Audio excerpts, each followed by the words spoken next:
Neste exato momento, um zagueiro de apenas 21 anos, lá em Porto Alegre, tem uma etiqueta virtual de 300 milhões de reais, amarrada nas chuteiras. É muito dinheiro, né? Um valor simplesmente absurdo para um defensor tão jovem. Sim, é absurdo. E, tipo, a parte mais intrigante dessa história toda é que esse valor não foi definido por um olheiro tradicional. Sabe aquele cara com prancheta na mão, observando um treino na beira do gramado? Esquece isso. Totalmente ultrapassado hoje em dia.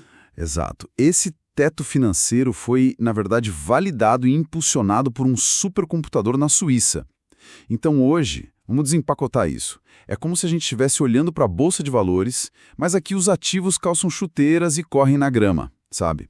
O foco desta nossa investigação detalhada é a intersecção brutal entre ciência de dados, estratégia de mercado e o desempenho puro dentro de campo, no futebol moderno. E a realidade atual do esporte exige esse tipo de decodificação, né? Porque a análise quantitativa reescreveu, assim, todas as regras do mercado de transferências. Com certeza. E para quem acompanha a gente, olha, temos em mãos notas analíticas internas, detalhes contratuais sigilosos e, o mais importante de tudo, a recente atualização do prestigiado ranking do CS Football Observatory para o Brasileirão de 2026.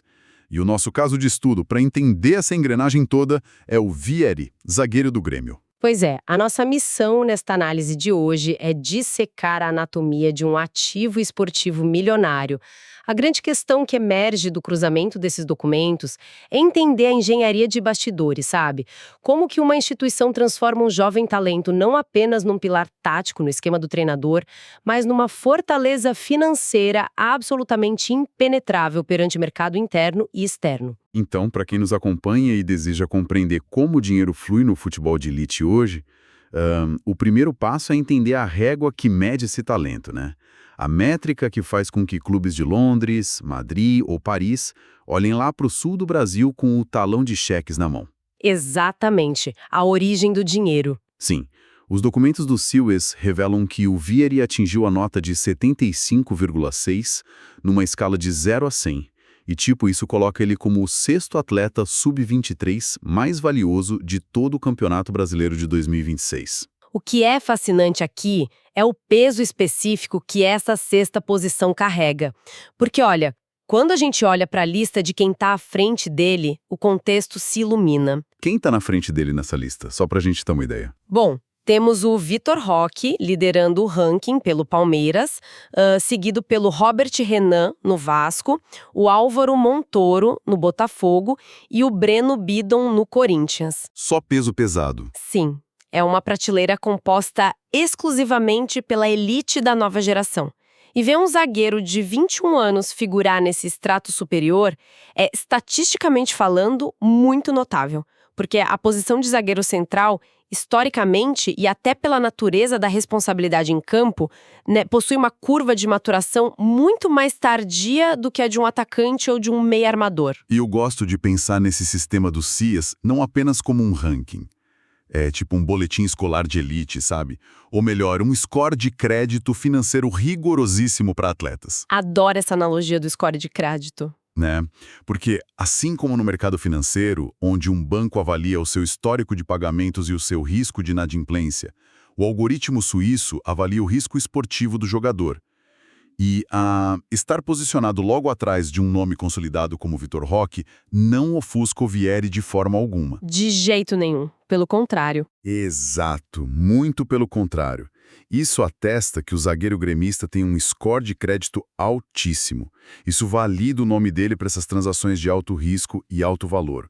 Mas vem cá, a nota 75,6 não cai do céu. Como exatamente a matemática por trás desse score de crédito funciona na prática? Bom, o CIES não construiu sua reputação na Suíça baseando-se em palpites, né? A entidade é altamente respeitada, as métricas deles são utilizadas como guias fundamentais por fundos de investimento, diretores esportivos e federações, justamente porque eliminam aquele viés emocional da observação. Ninguém está avaliando se o jogador joga bonito ou feio, é puramente matemático. Exatamente. A nota 75,6 do VR é o produto direto de 4 pilares quantitativos. e eles operam simultaneamente a cada vez que o juiz apita o início de um jogo. O primeiro pilar é a contribuição em diferentes fases do jogo. Opa, vamos detalhar isso. Porque assim, no passado, a contribuição de um zagueiro era medida por quantas vezes ele afastava o perigo da área, né? O clássico chutão para onde o nariz aponta. Mas hoje esse tipo de ação isolada é insuficiente. Ou até mesmo penalizada pelo sistema se não houver um desdobramento tático. Nossa, penalizada. Sim, porque o algoritmo exige um impacto bidimensional, sabe? O impacto defensivo continua lá, os desarmes precisos, as interceptações, os duelos aéreos ganhos dentro da própria área. Isso é o básico. Mas a inovação está em medir o impacto ofensivo do defensor. Entendi. Então eles avaliam o que ele faz com a bola no pé depois de roubar. Isso. A métrica avalia a capacidade do Vieri de quebrar as linhas de marcação adversárias com um passe vertical, a segurança para conduzir a bola e iniciar a transição para ataque. O jogador é avaliado pela utilidade completa dele no ecossistema da equipe. O que nos leva ao segundo pilar, certo? Porque, não adianta um jogador dar passes brilhantes apenas em jogos amistosos ou contra adversários tecnicamente muito inferiores. Precisamente. O segundo pilar é o nível dos adversários. E o algoritmo possui um sistema de pesos bem rigoroso para isso. Como funciona esse peso? Um jogo de Libertadores vale mais que um estadual, imagino? Com certeza. Pensa assim, uma interceptação crucial num clássico contra um rival direto ao título do Brasileirão tem um peso matemático muito maior do que a mesma interceptação feita contra uma equipe da zona de rebaixamento num campeonato estadual. Ah, faz todo sentido. Isso filtra o que a gente chama de ilusão estatística, sabe? Aquela situação onde um atleta acumula números impressionantes, mas em cenários de baixíssima complexidade e pouca pressão. Então o filtro vai apertando, né? O jogador precisa atacar e defender com excelência e precisa fazer isso contra a elite. E qual é a próxima exigência dessa máquina suíça? O terceiro pilar foca nos resultados obtidos. Porque, no fim das contas, o futebol não é um esporte individual.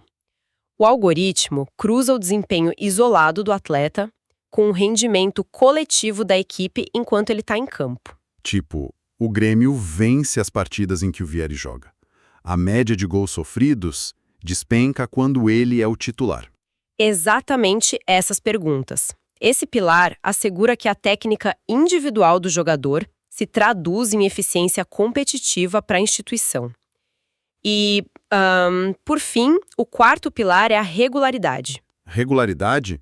De manter tudo isso jogo após jogo? Sim, é a exigência de que os três pilares anteriores sejam repetidos exaustivamente, quarta e domingo, ao longo de toda uma temporada extenuante, sem quedas drásticas de rendimento. Então, o que tudo isso significa quando a gente fecha a tampa do laptop e olha para a grama? Porque a teoria dos dados é impecável, mas o algoritmo suíço precisa de uma matéria-prima fundamental para rodar, que são os minutos jogados, né? Sem dados, sem avaliação. Exato. O sistema precisa ser alimentado com dados frescos toda semana. E é aqui que os nossos documentos revelam a manobra da gestão técnica do Grêmio. O Vieri não está sendo tratado como um estagiário de luxo que entra nos acréscimos para segurar o resultado. Aos 21 anos, ele é o titular absoluto da zaga tricolor. Ele é o dono da posição. E essa titularidade absoluta é o motor de combustão dessa engrenagem financeira toda. Sem a presença constante em campo desde o minuto inicial, os pilares do CIES simplesmente desmoronam. Porque o banco não gera estatística. Exato. O jogador no banco de reservas não gera dados sobre o nível dos adversários enfrentados. A regularidade dele zera e a influência nos resultados obtidos se torna, completamente marginal. O banco de reservas é um apagão estatístico. Para a nota 75,6 existir, o atleta precisa estar lá no olho do furacão. Mas vem cá, vamos ser honestos. Há um paradoxo aqui, né?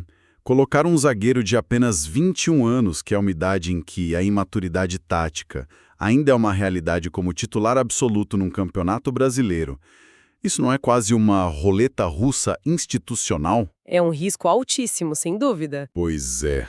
O Brasileirão é uma liga trituradora. Os estádios são hostis, o calendário é insano E os atacantes adversários não perdoam. Um zagueiro jovem que escorrega num jogo decisivo ou que comete um pênalti por afobação pode ter a confiança destruída. Não faria mais sentido, do ponto de vista de preservação do ativo, rodar o elenco? Blindar o garoto em jogos fora de casa para garantir que a percepção de valor dele não despenque após uma falha natural da idade? Olha, a lógica da preservação faz sentido no modelo antigo de gestão. Porém, sob a ótica da avaliação quantitativa atual, a resposta é um sonoro não. Sério? Nenhuma blindagem? Nenhuma. Ocultar o jogador em partidas difíceis é o maior erro que um clube pode cometer se o objetivo final é uma transferência em escala global. A estratégia do Grêmio é baseada no conceito de alto risco e altíssima recompensa. A matemática do mercado moderno já embute e precifica a margem de erro de um atleta de 21 anos. Ah, entendi. Eles sabem que o garoto vai errar uma hora ou outra. Sim, o mercado perdoa a falha pontual de um jovem. O que o mercado não perdoa de jeito nenhum é a falta de amostragem. Ou seja, se o clube tenta proteger o jogador, não escalando ele contra os líderes do campeonato, o algoritmo lá na Suíça entende que aquele ativo não foi testado em estresse máximo.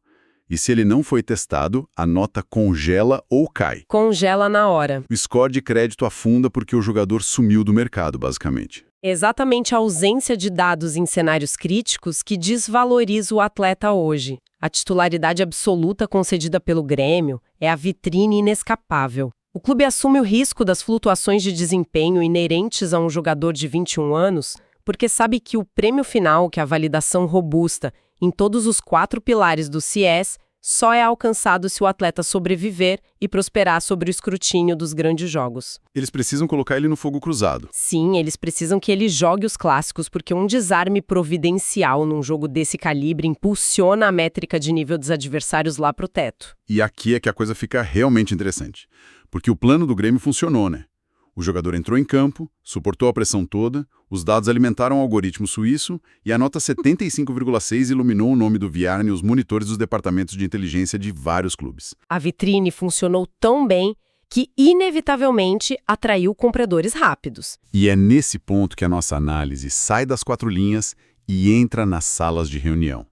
Como uma diretoria impede que esse ativo supervalorizado seja roubado por um rival local ou arrematado, na primeira oferta que aparecer? Bom, o clube implementa um escudo financeiro e jurídico desenhado sob medida para isolar o ativo do mercado interno.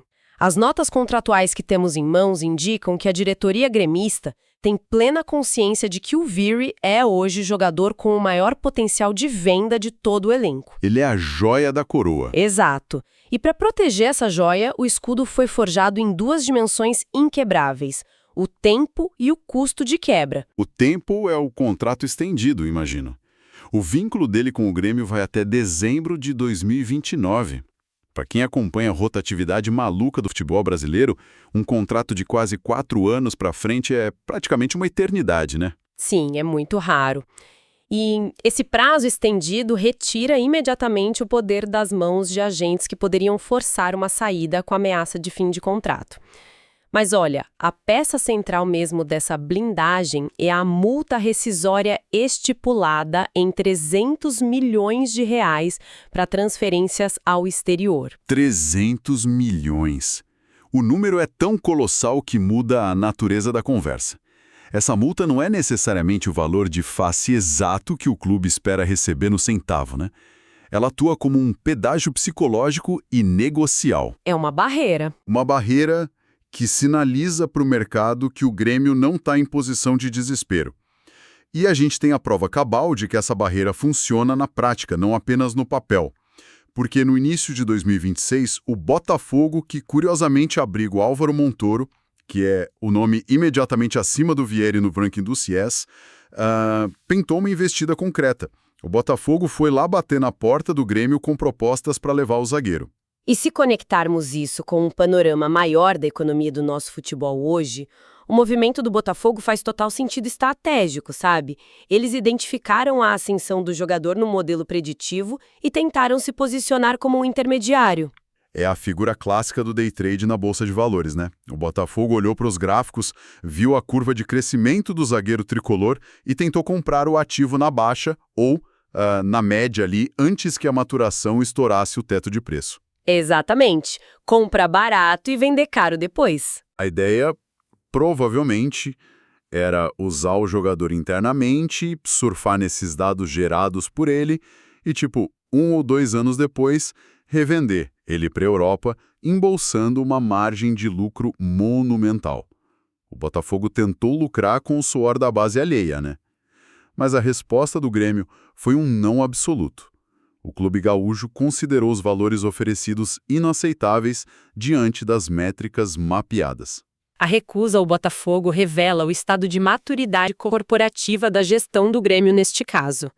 Ao rejeitar propostas robustas do mercado interno, o clube demonstra que tem fluxo de caixa ou um planejamento financeiro suficiente para não ceder à liquidez imediata. Eles não precisam do dinheiro para ontem. Exato.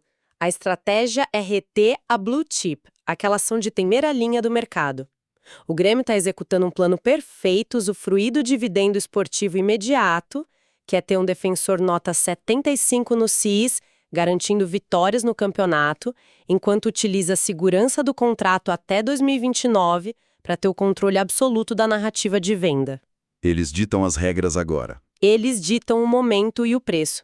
Estão esperando pacientemente por uma movimentação estrutural do mercado europeu que honre o teto estipulado pela multa de 300 milhões. É um ciclo fascinante, de verdade.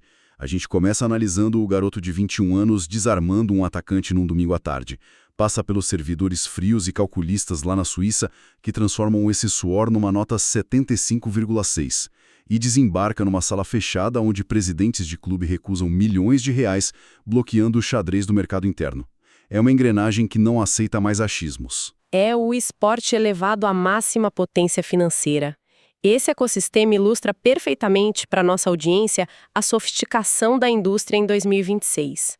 Um jogo de futebol não é mais apenas um evento esportivo contido naqueles 90 minutos. Longe disso. Cada movimento em campo é um dado, cada dado é um fragmento de avaliação e cada avaliação altera o valuation de uma instituição centenária em tempo real.